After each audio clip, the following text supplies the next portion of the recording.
hello. Welcome.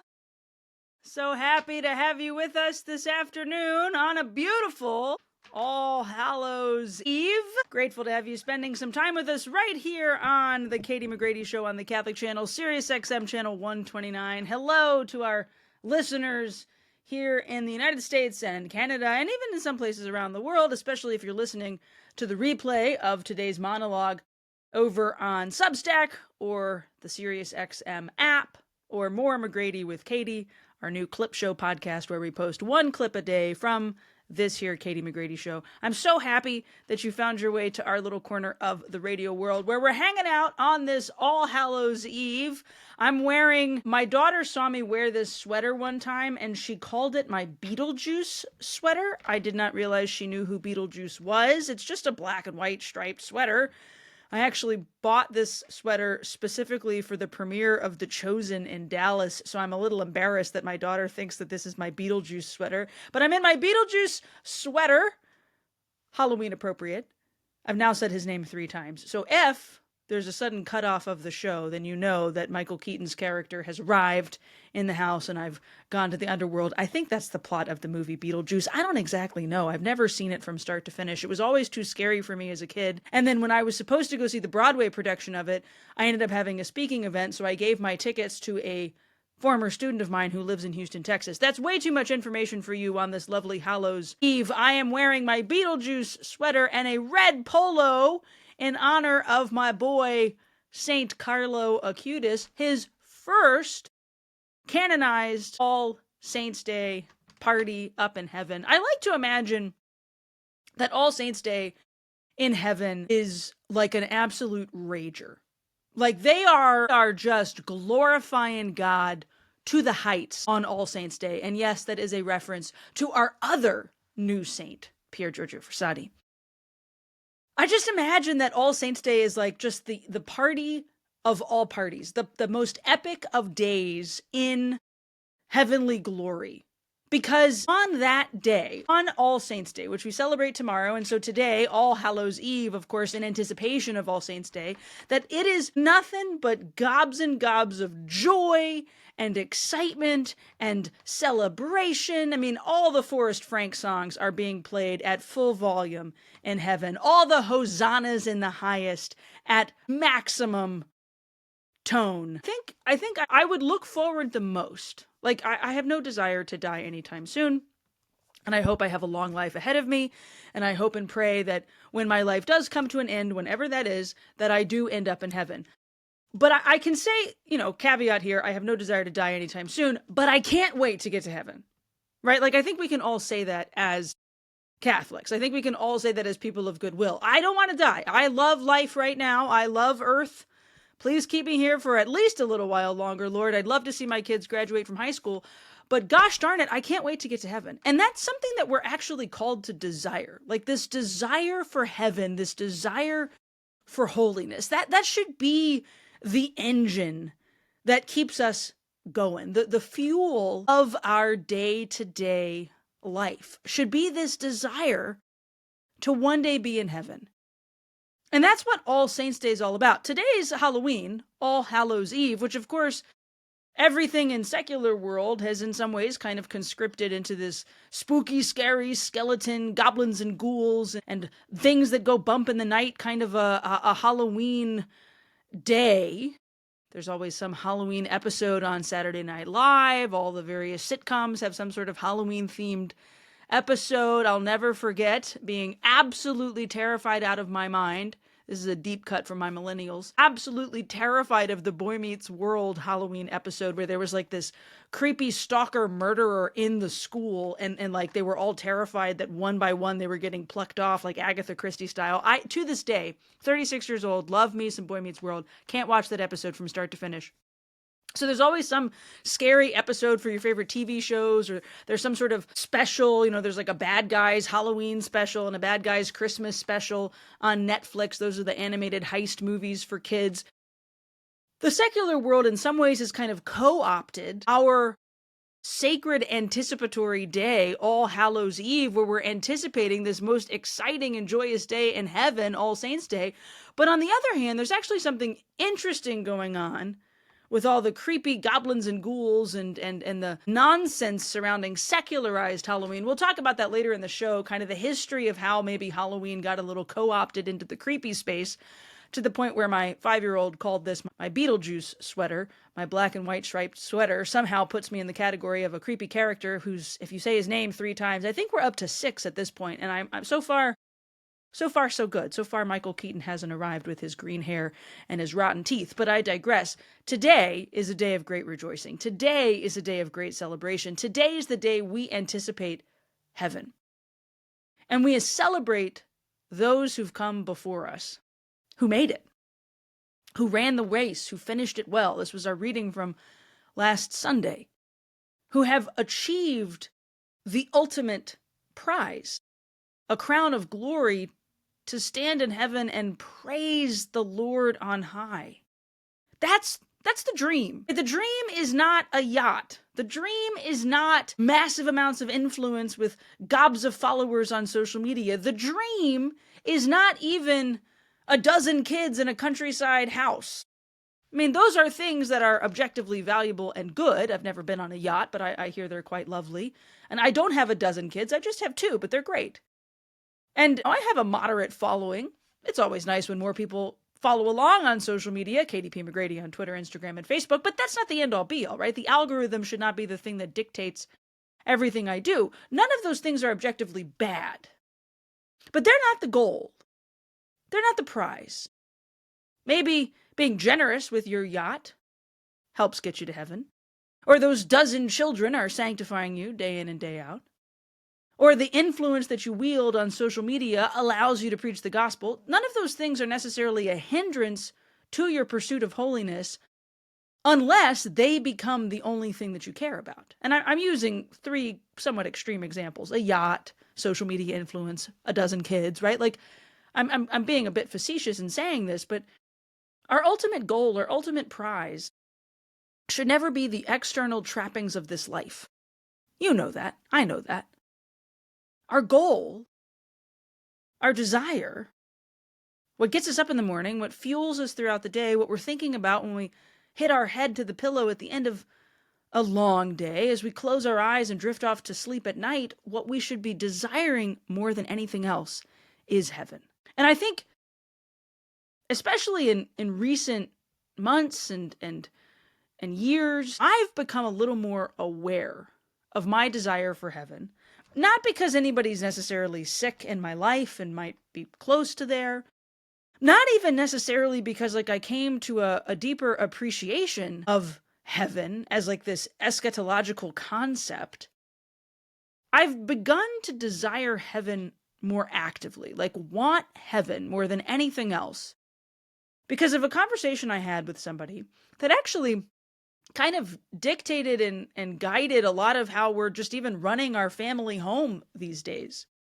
I was chatting with a priest friend of mine a couple of years ago, and we were doing a thing that he and I frequently do. We were complaining. Because sometimes you have a friend, and they're your buddy, and you see eye to eye, and you understand each other's worlds very well, and it's very easy to just complain. The complaining doesn't actually change anything. It makes us feel maybe a little bit better about ourselves, but the complaining was purely coming from this place of we just had to vent. We just had to get something out of our system. So we're complaining. I couldn't even tell you what we were complaining about, but we're complaining. And at the conclusion of the conversation, neither one of us was actually feeling any better. Normally, in one of our gripe sessions, we'd feel a lot better by the end of it. We'd either have come to some sort of a conclusion, we're right, they're wrong, or we would just feel marginally better for kind of getting all the gunk out of our brain. But this complaining session, I think, had made us feel worse. And we're sitting there, both of us kind of feeling crummy for having just complained about, I don't even know what, but we were complaining. And he said something that I've not forgotten.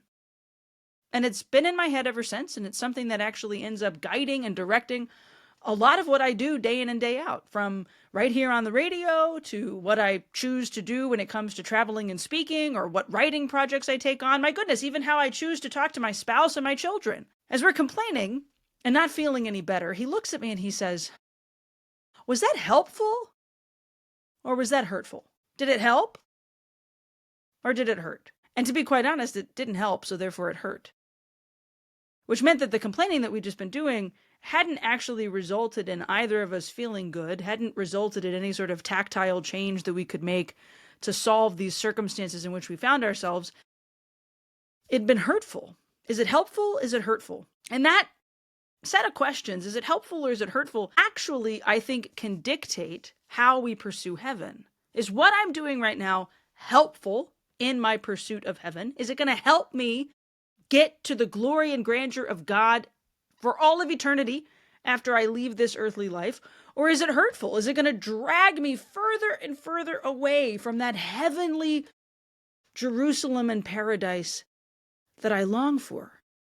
Is it helpful or is it hurtful? And as we anticipate All Saints' Day, as we celebrate All Hallows' Eve and the goblins and the ghouls and the trick-or-treating and all the things that come with it, I actually think those questions, is it helpful or is it hurtful, can be the anchor for all of us in our pursuit of heaven. And let me say this in no uncertain terms. Here on the Catholic Channel, we are listening for saints and sinners. Catholic talk radio for anybody who maybe is practicing the faith every single day very robustly, or who's fallen away from the church, or who's even just like marginally curious, or you landed on Sirius XM channel 129 because you were looking for something else and here we were. We try to kind of be this normal Catholic conversation, this catch-all, this invitation into, hey, come see what Catholicism's all about. But let me say this in no uncertain terms, regardless of where you are in your pursuit of living the faith, regardless of how Catholic or not Catholic you find yourself to be at this precise moment, regardless of whether you know anything about All Saints' Day or not, you just think it's Halloween and this woman is talking while she's dressed in a Beetlejuice sweater. Again, it wasn't purchased because it looked like Beetlejuice. My daughter just called it that. It's very soft. But regardless of where you are in your journey of faith right now, let me just simply say this. You're made for heaven. That's what you're made for. Yeah, the yacht and the dozen kids and the lots of influence, that all is fine and nice and good and well, but you're made for heaven first and foremost. All these things we experience in our life, all the things we do, the money we make, and then hopefully are very charitable with, the people we spend time with, some of whom become a part of our family life or are our very children, the job that we work, the content that we create, the books we read, the meals we cook, the places we go, the things we do, all of it. This life of ours, hopefully lived to the full, all of it should be viewed through the lens of, is this helping me get to heaven or is it keeping me far away from it? Is it hurting me in some way? Because you're made for heaven. That's what you're made for. That's what your heart longs for. C.S. Lewis talks about this a lot in Mere Christianity. That so much of this life at times feels lacking, feels unsatisfying, or like you have the best meal of your life. The best meal of my life was in a French restaurant called Les Prochepes in Paris. It had come highly recommended by a bunch of friends who had spent many, many times in Paris, had lived there even. This restaurant was frequented by the likes of Ben Franklin and Thomas Jefferson, one of the first places in Paris, if not the first restaurant in Paris, to serve coffee at your table, like literally using the French press. I'm pretty sure this place is why it's called that. And so we made reservations and we go to this wonderful, beautiful restaurant and we have this delightful meal, and I broke all sorts of protocol and ordered a well-done steak. You shouldn't do that, by the way, in a Parisian restaurant. You get fussed at and I'm pretty sure they spit in your food. But either way, it was one of the best meals of my life at Les Prochepes. And I woke up the next morning and what do you know, I was hungry again. Best meal of my life. One of the most expensive meals of my life, best meal of my life, and by 6 a.m. I was hungry again. Because even the most pleasurable and delicious and delightful and good things on this earth, in this life, will leave us wanting. There will be something lacking because we're made for heaven. We're made to be in the glory and the grandeur of God for all of eternity. And as long as we walk this earth, our hearts are beating for something else. Our minds are drifting to something greater. Our desire should never be for the temporal of this life, but for the infinite and the eternal in the next. It's not to say this life's not good. It's not to say that the temporal can't be very pleasing. It was a great steak, well done or not, but it's fleeting in comparison to the desire and the hopeful fulfillment of heaven. And I care very deeply. I talk about this for 2 hours live every day here on the channel in a variety of different ways. This is why we tell the stories of the saints. This is why I talk about church history and introduce you to interesting characters in the life of Catholicism, because I think it's quite fascinating to hear about people who I think held those two questions up just like I'm trying to do. Is it helpful or is it hurtful? Is it going to get me to heaven or is it going to keep me far away? Everything on this show and everything in my life is hopefully in pursuit of that heavenly glory to which we are all called. But I think very deeply these days, I'm a mom of 2 little girls, an 8-year-old and a 5-year-old, who are growing up right before my eyes. The other day, Rose made a bad choice. She said something at school that she wasn't supposed to say. We had to correct her behavior. It became a whole conversation, and she felt really ashamed. She felt really bad. She said, "Mom, I need to go to confession." And I was so proud, not of the bad decision that she made, but that she recognized she needed to go to confession. She needed to go receive the mercy and the grace of God. Just this morning, I was putting Claire in her costume for All Saints' Day and the parade at school. She was Joan of Arc. And as I'm putting the shirt on her, I realized, my gosh, she's taller than she was last week. They're growing up right before my eyes. And of all the things I'm trying to teach my kids, math, which I'm pretty sure numbers have changed. Like math is different than when I was in 3rd grade and kindergarten. Or science, although my husband takes most of the science homework. Or reading, writing cursive, learning how to type. Conversations that we have about right versus wrong. The fun that we have. We've been going on family walks in the evening. Praise the Lord, the time is about to change, and so our walks are actually be a little longer, hopefully, by the time that is that how this time fall back? So it's going to get darker earlier or later. I don't know how time changes work, but let's just say this: I'll vote for anybody who says we're not going to change the clock anymore. As the parent of children who already wake up at 6 a.m., stop messing with the clock. It's driving us crazy. But we've been taking these family walks in the evening. And everything else in my life, everything good and pleasing and satisfying that I work very hard for, all of it fades away when I'm walking down the street with my kiddos, because that's what life is all about. And I care so very deeply about them, and I care so very deeply about impressing upon them the thing that's been convicting me, the thing that I want to convict you. We're made for heaven. How do you articulate that to kids, especially? You're made for heaven. I'm going to die? I mean, you have to talk about heaven as like that's what you're hoping for. You're hoping to get there someday. Hopefully not anytime soon. We want you to live a nice, long, happy life. Of all the people that have actually helped my kids understand heaven the most, it's St. Carlo Acutis. Now, I'm a St. Carlo fangirl, as they would say. I've been a fan of Carlo for a number of years. A fan of Carlo because of, I've told this story on air before, his beatification was very closely watched by my husband and I while a hurricane barreled into Lake Charles, Louisiana, and we were evacuated to my grandfather's house. And I credit Carlo with literally keeping the electricity on at my grandparents' house while that storm was then hitting Pineville. The story of St. Carlo, the way he tempered his use of technology as even a teenage boy, the way that he desperately desired to share his faith. He became a catechist while he was just a teenager himself, developed a Eucharistic Miracles website because he wanted other people to be just as fascinated by this as he was. The kindness he showed his friends and even complete strangers. And Carlo, in a lot of ways, has become a very close family patron of our home. Our plan, of course, was to go to Carlo's canonization back in April. Pope Francis passed away, and the dates of everything kind of got bumped. We weren't able to make it in September. But that's okay. I don't necessarily have to stand in St. Peter's Square when he's being canonized to appreciate that Carlo is in heaven and to know that I'm supposed to be there too someday. But as much as I love Carlo, as much as Carlo's story has meant a lot to me very personally, even more so to my kids. And I try to explain this to people. Carlo for children is the most relatable of saints. He played Pokemon. He liked Mario Kart. He saw Spider-Man and Shrek at the movies. A kid who, at the same time that he was living his normal everyday life, was also putting Christ at the center of that normal everyday life. Carlo reminds all of us at kind of every phase of our day that we're made for heaven. And of course, you know the story that when Carlo was diagnosed with what would end up being the terminal disease that would kill him, he told his parents not to be sad. He reminded them that the Eucharist was his highway to heaven. He told them that he was offering up his suffering for Holy Mother Church. He was ready to go be with our Lord. He was ready for heaven. My kids go to a wonderful Catholic school, and every year on All Saints' Day, we have a huge All Saints' Day celebration. So usually the Friday closest to All Saints' Day, we have a big All Saints' Day parade. All the kids dress up in costumes. They do all these projects in the various classes. This year, we did a huge All Saints' Day festival. So we had Mass, and then the kids were going to get to walk around in their costumes so moms and dads and grandparents and aunts and uncles could snap photos and see.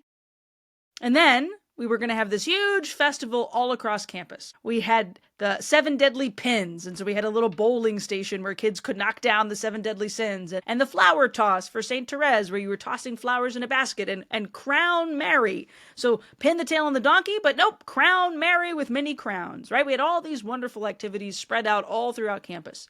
And I was so excited for our Saint Day Festival, because this is how you teach kids to get ready for heaven. This is how you help them understand that's what they're made for. Look at the great diversity in our canon of saints. Look at the lives of holy men and women through the centuries who have loved God and are worshiping him eternally forever in heaven, and we can emulate them in our everyday life. You get to dress up like them. Rose did her project on St. Carlo. They had to write about a saint friend. Carlo, of course, is our saint friend. It's very easy to dress up like Carlo, by the way. You just put on a red polo, grab some aviator sunglasses. She was walking around with a video camera. She told me she wanted to do Carlo last week. And so we got all the stuff together that we needed to use for her poster board. She was going to make this poster board with facts and with like the virtues and put some photos of Carlo. And they had to write a little paragraph about how they could be like Carlo.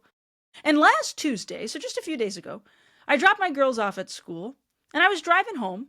It's about a 10-minute drive from our school drop-off to my front door. And as I'm driving, and I don't even know how else to describe it other than it was kind of like my guardian angel popped me upside the head. I mean, it was truly this like Holy Spirit moment where I thought, Rose is doing St. Carlo for her saint project.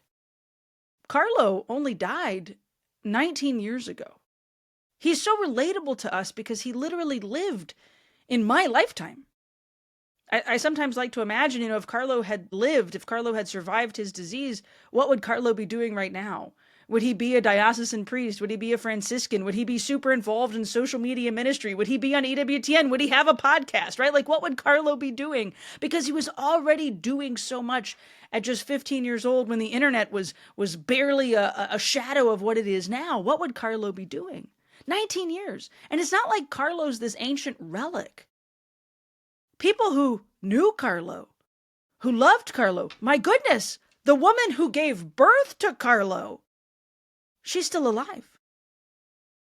And I happen to have a particular set of skills where I'm sitting in my garage on Tuesday morning at about 8:30 a.m., and I sent a text message to a friend of mine who knows Antonia, Carlo's mother, and I said, hey, Rose is doing a saint project on St. Carlo. There's a few kids in the school who are probably doing St. Carlo projects because, he's beloved and he's known and he's new. And would it be possible for Antonia to maybe film a little video saying hello to the school? Would that be possible? I sent the text message thinking to myself, at least I asked. At least I asked. It's probably going to be a no. That's kind of a weird thing to ask for. She's not like on Cameo, that website where you can like buy famous people saying hi. About an hour later, my phone rings and it's my friend. And she said, she's happy to do it. I'll send it to you later today. And so just a little while ago, after Mass and our saint parade, we gathered our entire school, all the kiddos in their saint costumes, and moms and dads and grandparents and aunts and uncles and our faculty and staff. We all crowded into the cafeteria at our school. And we got to share with them the video of Antonia saying hi to St. Margaret's, greeting them, wishing them a happy All Saints' Day, and saying the very same thing that I think all of us need to hear. You're meant to be holy. You're meant for heaven. You're meant to be a saint. Now, All Hallows Eve is a fun day. And of course, Halloween and trick-or-treating, and we're going to talk about this season of generosity that Halloween starts. I have a whole theory about why trick-or-treating is actually maybe dying in our world today and why we need to revive it. We'll talk about that in the second hour. But I just wanted to kick off today's show. As you're walking around saying, Happy Halloween, or passing out candy tonight, as you're anticipating maybe going to Mass tomorrow, even though it's not a holy day of obligation here in the United States, we're doing all of that.